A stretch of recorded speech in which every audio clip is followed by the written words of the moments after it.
In 1672, the Dutch ate their prime minister.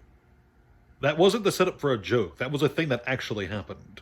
Hey there, kiddos, and welcome back to the channel. I'm Uncle Frank, hoping that you are having a great day. And in today's video, I'd like to sit back in my relaxing, squeaky chair and have a conversation with all of you guys about TCGs and the future and the fact that nobody can really predict the future. And I know that sounds like a broken record, but it is a topic worth bringing up again and again and again and again and again and again. You see, the other day, a buddy of mine and I were talking, and we are both buyers and sellers of trading card games.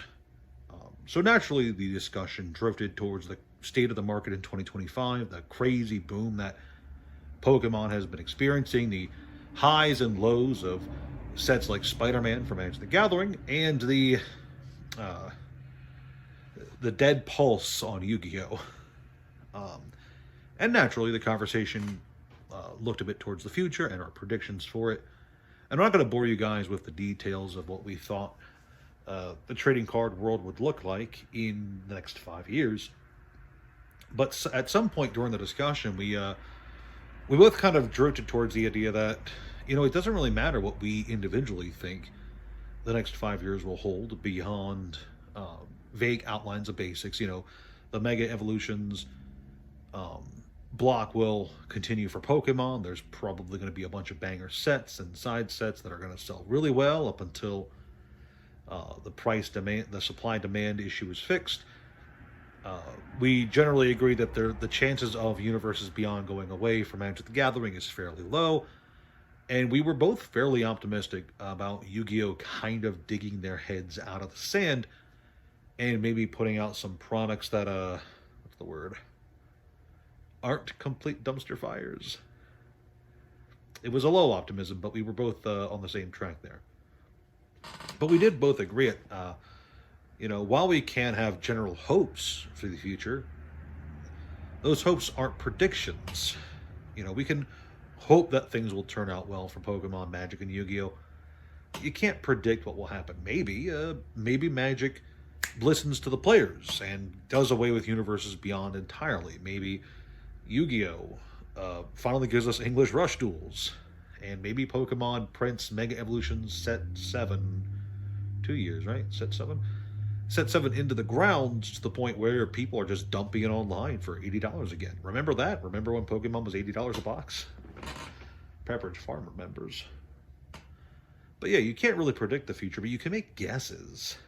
And one guess we both had was that, there are a lot of dead card games out there, a lot of dead TCGs. Some of them are built off of IPs. They are based on another franchise. There's the Dot Hack TCG, the Mega Man TCG, the Yu Yu Hakusho, Inuyasha, Dragon Ball Z TCG. Wow, that tongue twister got away from me. A bunch of Star Wars trading card games, etc. And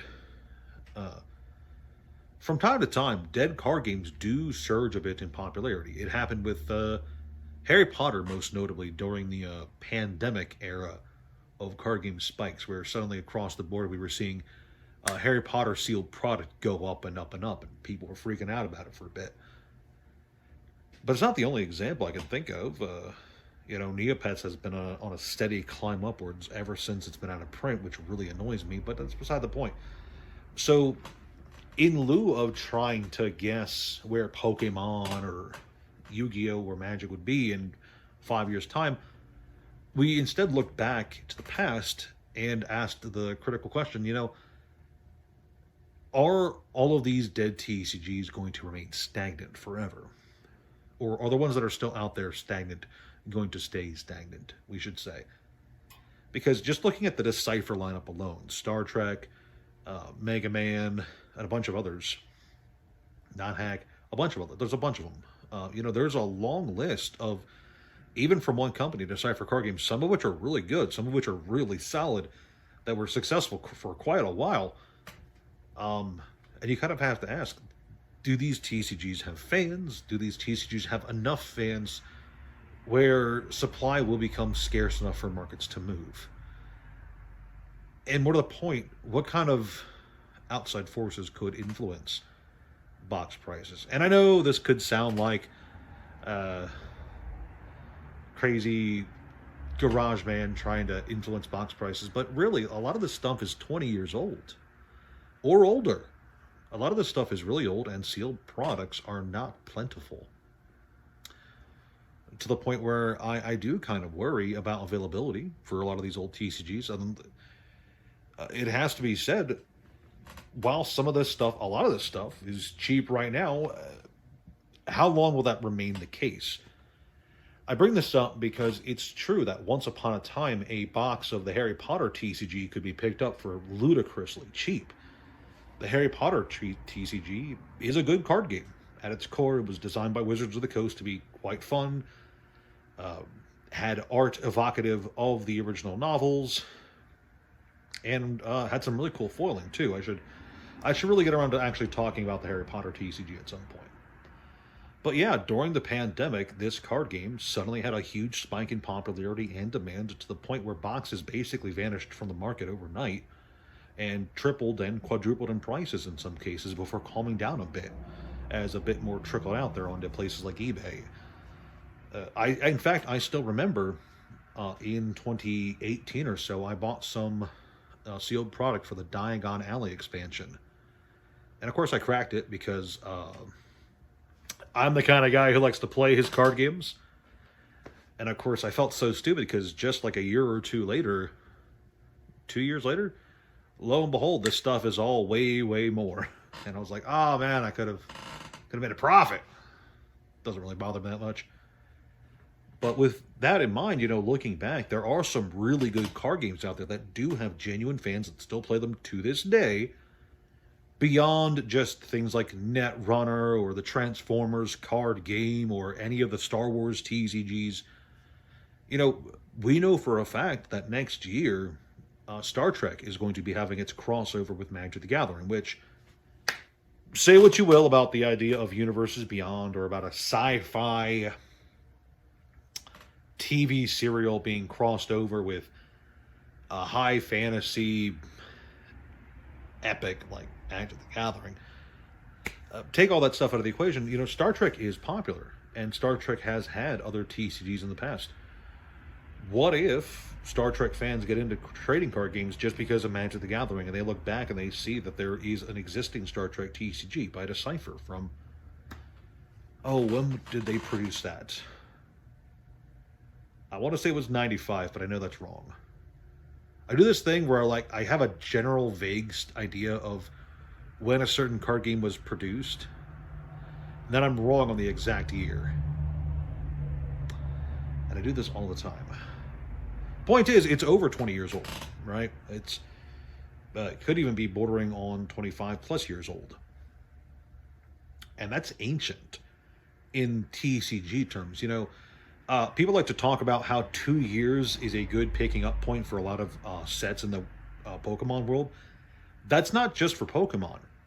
At about 2 years after release, most sets for most TCGs are effectively out of print and no more boxes are coming to market for most TCGs, okay?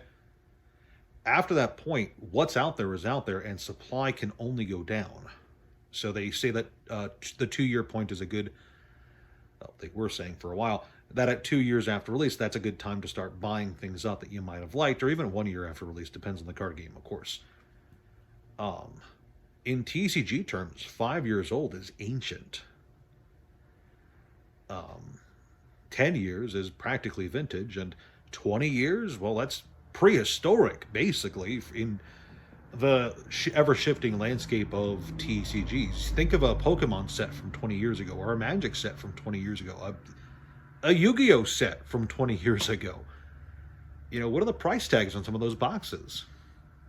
And yeah, a lot of those prices are maintained because of the popularity of the card game in question and the genuine scarcity of those boxes because of genuine consumption.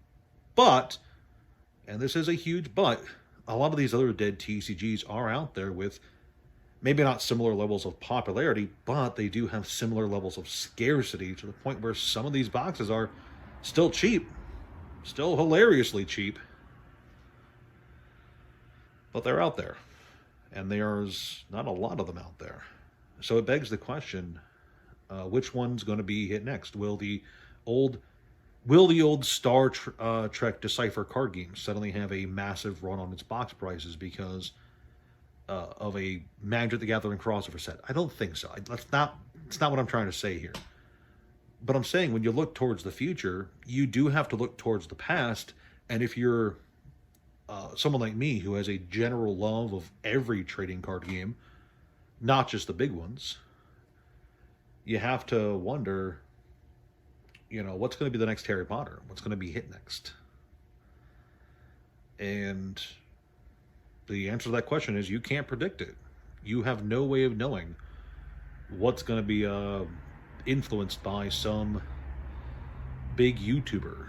Because remember, the big Pokemon craze from a few years ago, that was because of some big YouTuber getting out there and making a big show of buying up a bunch of old boxes. That started a gold rush, practically. Welcome to Uncle Frank's channel, where I'm going to get a bunch of you guys to buy, I don't know, the Mega Man NT Battle Warrior TCG.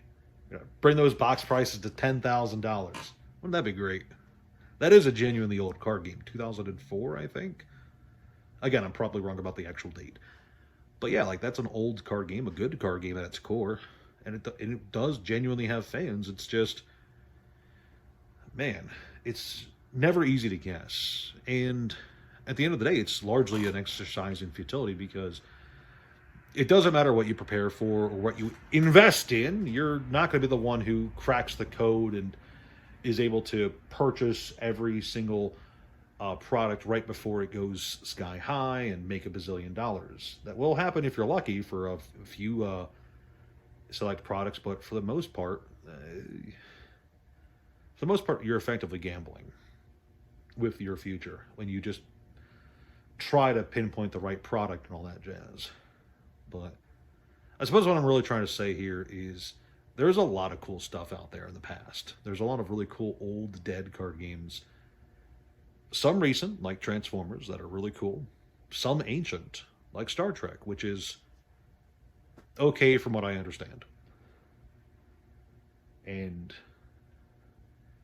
there's going to be people out there who look back and look at those trading card games and try to pinpoint, which one of those is going to go up at some point. And some people could even spend a lot of money on them. Money that won't be returned for a long time.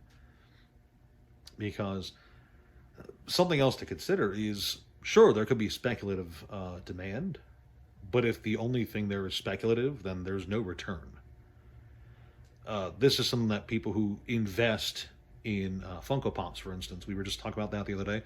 People who invest in Funko Pops, people who invested in Funko Pops are being given a rude awakening right now because their investments are probably turning to dust in their fingertips because turns out nobody wants Funko Pops. Well, fast forward a few years, what happens? What if the same thing happens to TCGs? What happens if card games go the way of Funko Pops? There's a lot of similarities there, A lot of card games are extremely low quality pieces of cardboard, super cheap to produce, mass produced. There's literally millions of trading cards out there. A lot of them look basically the same for all intents and purposes. I know it's a bad argument, but devil's advocate here. What happens if trading card games do go to zero and experience a Funko Poppening? That's another thing. What if? You can't tell, you can't know.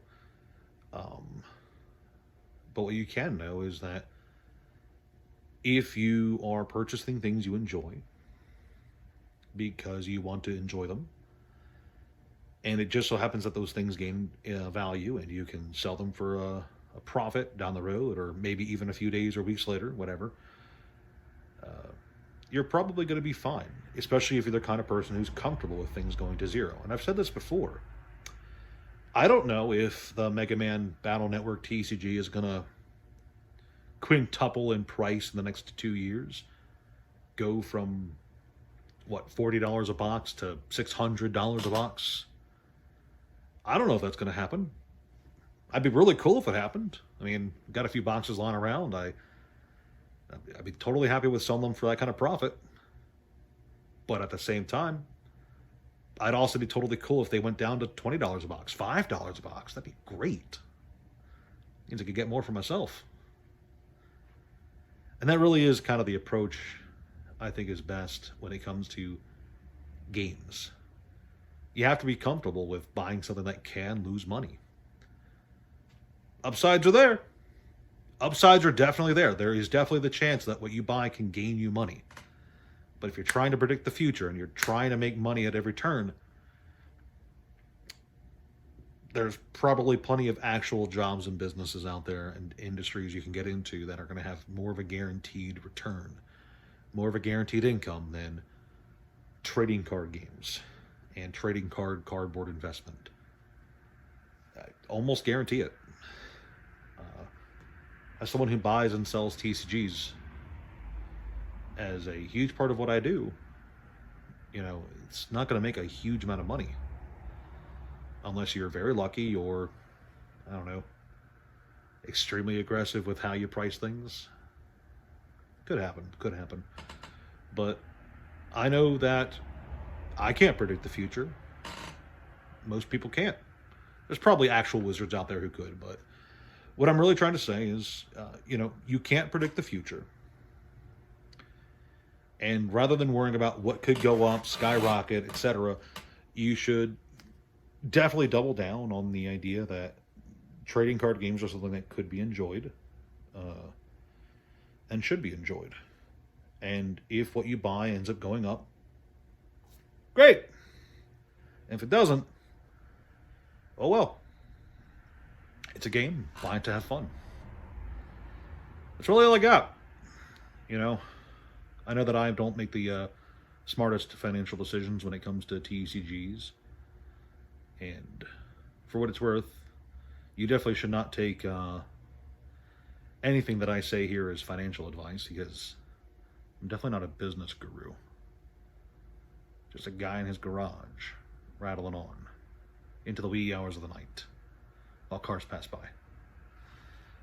We have a lot of fun here, but I don't know. This has just been bugging me. There's way too many people out there, I think, who are hyper obsessed with turning cardboard boxes into a literal bricks of gold at this point, who are obsessed with seeing massive returns on various card games.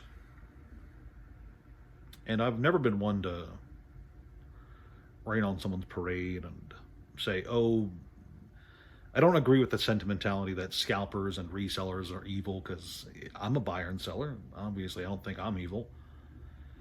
But I do think there are people out there who definitely have the wrong mindset when it comes to buying and selling trading cards. And too many people are obsessed with trying to make as much money as fast as possible. And there are some people out there who think that they're going to buy something and it's going to guarantee 10x their money in a year or two. And I don't know. It's just not for me, I guess. But anyway, what do I know? Thank you guys so much for watching. Please like, share, subscribe. Leave a comment down below. Come hang out with us on Discord. That'd be great. This one did rattle on a bit longer than usual, but I don't know. I was feeling mopey today. Thank you guys so much for watching. I'll talk to you next time.